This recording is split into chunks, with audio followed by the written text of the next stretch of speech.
An agent with the FBI has been abducted. She's my daughter. What kind of trouble will this cause him? The devastating kind.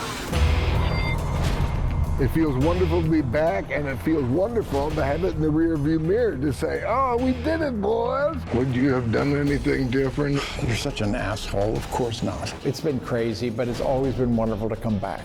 We've had a lot of reunions.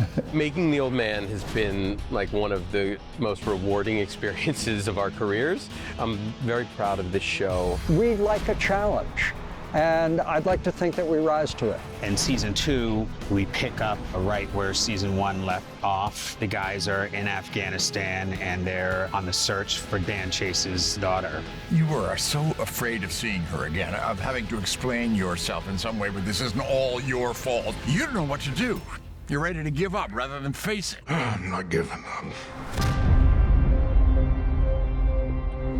In season 2, Dan Chase is wrestling with losing his daughter in terms of her learning that he is not her biological father, in terms of her being held hostage on the other side of the world. The stakes are upped here. He's a guy who in his youth was a hero, and now he's challenged by many demons that he's struggling with, and also protecting his loved ones.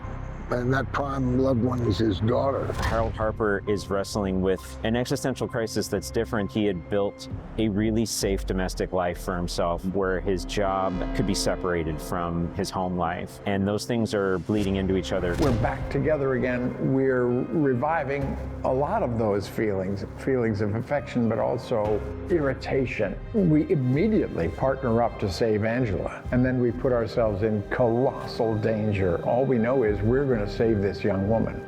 I want to make sure you understand what kind of enemy you face should you choose to continue. The harder it may be to turn back. We're not turning back without her. Yes, it's a fiction story, but it should feel like all of this could happen. And as the season goes on, we expand this world in a huge way. We're in other countries. We hit 5 different countries this season. We start off in Afghanistan, and then we return to the States, and then we head to England and Greece and China. Some of the challenges that Emily Chase will be facing this season is she comes face to face with who she really is, finding her family, all the things that her father kind of lied to her about. In season 2, we get to watch Faraz Hamzad have to confront the fact that his anger isn't as constant maybe as he thought. Every step of the way is raising a question for you. The answers are within you. It gives you a chance to put yourself in the shoes of those characters and question yourself. Why are you here? I wanted to know where I came from.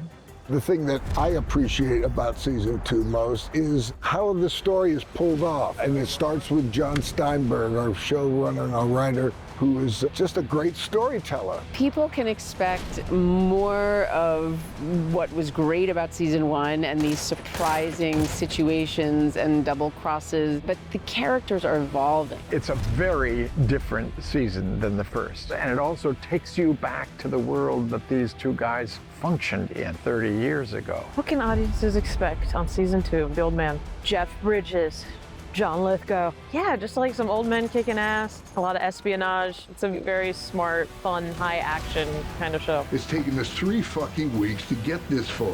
All that's important now is to get to her as fast as possible and get her out of here.